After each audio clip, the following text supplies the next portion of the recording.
So tomorrow morning I'm taking my NCMHCE exam, which is the exam you need to take to become a licensed mental health counselor, at least in the state of Florida.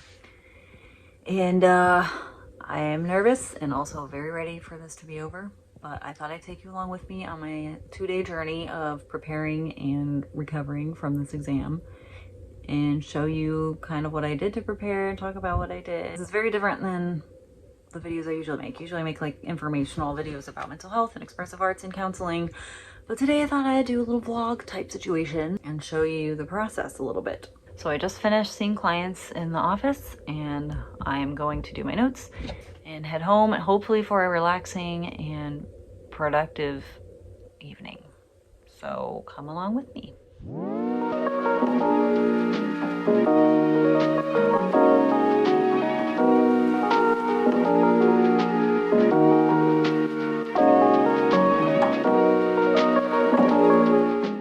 So I just got home and I thought I'd talk about kind of my process leading up to this point, taking the test tomorrow. So everyone was recommending counselingexam.com, so I bought a 3-month subscription on counselingexam.com actually on Mother's Day because they had a sale. They usually have sales every holiday, I think. And I really didn't study a whole lot. Most of my studying was doing narratives and going through those, and I studied some theories, and then I did the narrative mapping video, which was really helpful. I think that just learning what the question's asking and how they want you to answer the question is really helpful. That's kind of what the narrative mapping was about. I would say there were weeks where I studied maybe like 3 or 4 days out of the week at the most, and I would just do a few narratives and read through some theory stuff. And then there were weeks where I didn't study at all, maybe once for less than an hour. And I'm feeling a little nervous because there are people on the Facebook pages I'm in that said that they studied every day for 3 months for 2 hours at a time. And I definitely did not study that much.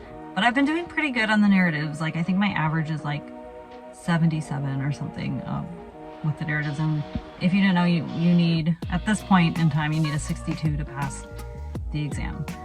So I'm feeling okay. I took 2 practice exams. I passed both of them. The first one I got a 70 something, and then the second one I got an 80. So part of me feels really prepared and good, and part of me is I did not study enough. But I guess we're just gonna have to wait and see how it goes. Welcome to my home office. This is where I see my virtual clients and students. It's also where I'll be taking my test. And you're not supposed to have anything on your desk, so I'm gonna go ahead and clean everything off. I was really nervous about my TV being up there because you're not supposed to have monitors, any extra monitors, and I thought maybe they might think it was a monitor, but it turns out you just take pictures of the space around your desk, so it ended up not even being in the pictures. So now that my desk is depressing looking and void of plants and personality, we should be good. Then I decided to make some iced coffee with our Nespresso machine, and we just got this watermelon coffee. It's actually amazing. I highly recommend it. It's not sponsored, but if Nespresso wants to sponsor me, I would not be mad. So then I just worked on some editing. My boyfriend and I decided to get bento. I ate it while I watched a show about how to be a cult leader because, as we all know, that is my ultimate goal once I'm a licensed counselor. Then I went on a nice little walk with my man. Even though we've been living in the depths of hell lately, there's a signature peace sign move. Then I sat and did some more editing, this time with a glass of wine. Not sure if I should have done that since caffeine and wine do not make for the best night's sleep, but I never said this was advice on how to spend your night, just how I'm spending my night before the test. And there was a beautiful sunset, so I had to document. All right, I'm going to bed early. It's about 9:10. And my test is at 9:15, but they asked that you be on 30 minutes early, so I need to be on at 8:45 just to do the room check and make sure everything's working and all that. So I'll wake up at 7:30 and just kind of have time to wake up and eat my overnight oats that I made and drink an espresso because I do not want to have to pee with my regular 2 cups of coffee in the morning. And with espresso, I can be caffeinated and have less liquid. And I'm actually really worried about the peeing situation, because I have to go to the bathroom a lot, and I know they give you one break, a 15-minute break after the first 5 narratives, so I'm hoping I can last that long. I'm feeling like I don't feel that anxious. I feel like I should be more anxious, but I don't really. I mean, I'm anxious about starting the test and like the online situation, and like I've heard horror stories about the system crashing and people like not being able to get refunded or retake it or whatever, and having to pay for another test and all that. So that's what I'm nervous about.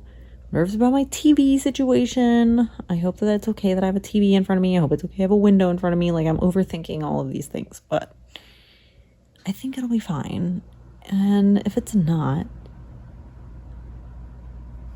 I'll just have to wait another 3 months.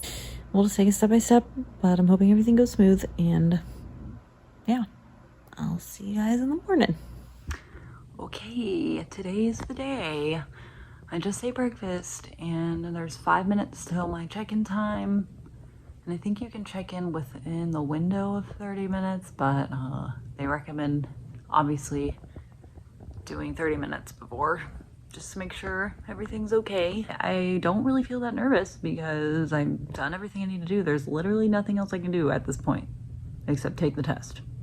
So if you are nervous about the test and if it's upcoming for you, I encourage you to trust yourself. I mean, you made it to this point for a reason. You worked hard to get here, and this is just another step in this long process of many steps. So you deserve to trust yourself.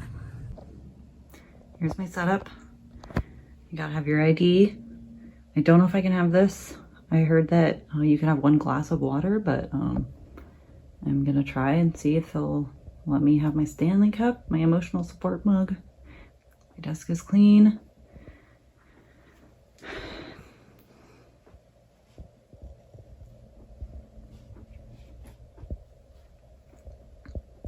I'm gonna go ahead and log on, and I'll see you on the other side. 3 hours later. Oh my gosh, you guys.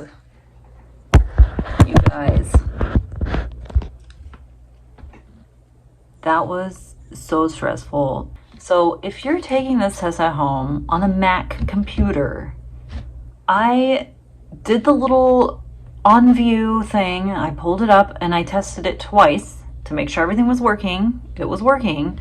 When I pulled it up this morning, the camera, my webcam, was not working, and I could not figure out why. I allowed permissions in my settings and everything, which it says to do if you have a Mac. So I bothered my poor boyfriend, who was in a work meeting on the phone, and he came and helped me, and I don't know what happened. I guess he was just toggling it, which I also was trying to do, and I don't know why it wasn't working, but he just toggled it off and on, and it started working. So I don't know. That was stressful. So I was already late. So then I'm doing the check-in thing. Don't worry, I'll tell you if I pass or not. Then I was doing the little check-in thing where they make you take pictures of the front of your desk, the 2 sides of your desk, behind your desk, and it was not uploading. The pictures were like not loading. By this point, I'm supposed to be on the test at 9:15. That's the time I'm supposed to be starting the test, not even checking in. It is 9:20. I can't get these pictures uploaded. They say you have 15 minutes until after your session start time. If you are late and you are in the test after that 15 minutes, they might have to disqualify you. So now I'm on the chat with the lady on OnView, the OnView chat, or Pearson or whatever, and I'm like, my pictures aren't loading.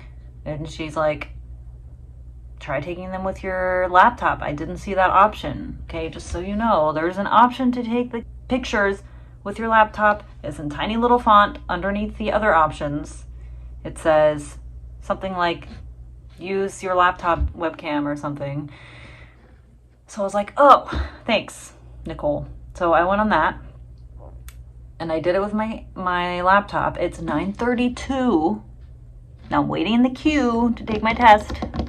There's 6 people in front of me in the queue, and then they let me in within like a minute, and then the test started, and I was like, all right, I guess I'm taking the test now. My eyes are teary. I was crying because I was stressed. So that wasn't a great way to start. I was like very on edge. And then the test itself was very wordy. The narratives are a lot longer and more descriptive than the practice narratives on counseling exam. So that's my experience. Oh, I passed. I got a 76 and I needed a 59. Yesterday I said I needed a 62, which is what I've been reading everywhere, but when I went to the results it said score needed to pass 59, score received 76. I'm done! It says it's not the official score report, so I'll need to wait for that, and hopefully me being late didn't mess anything up, and hopefully I don't see me looking away too much or whatever. I don't know. I was trying to just stare at the screen because I know if you look away for too long, they can disqualify you. I'm just happy to be done. My boyfriend's calling me, so I'm gonna talk to him. Woo!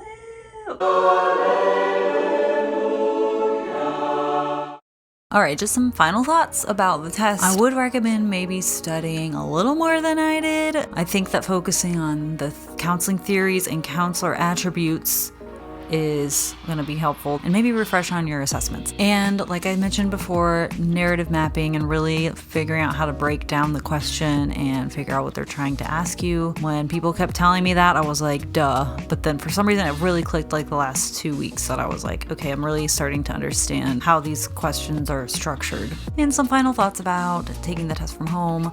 If you are on a Mac computer, do a lot of preparing and research. I don't know what it's like on PC or Windows, but that's my experience with Mac. Apart from the technical issues I had, I actually really liked taking it from home. I thought that it was really comfortable during my 15-minute break. I could just get a granola bar, walk around outside in the sun a little bit, and be in my house, and I wasn't freezing like I'm usually freezing to death in testing centers. I think there are pros and cons to both, but I definitely liked the take from home option and appreciate that that was something that we could do. Thanks for watching, and please like and subscribe if you want more content like this. I post videos once a week about mental health, music therapy, expressive arts, and counseling, and I hope to see you in my next video. Bye!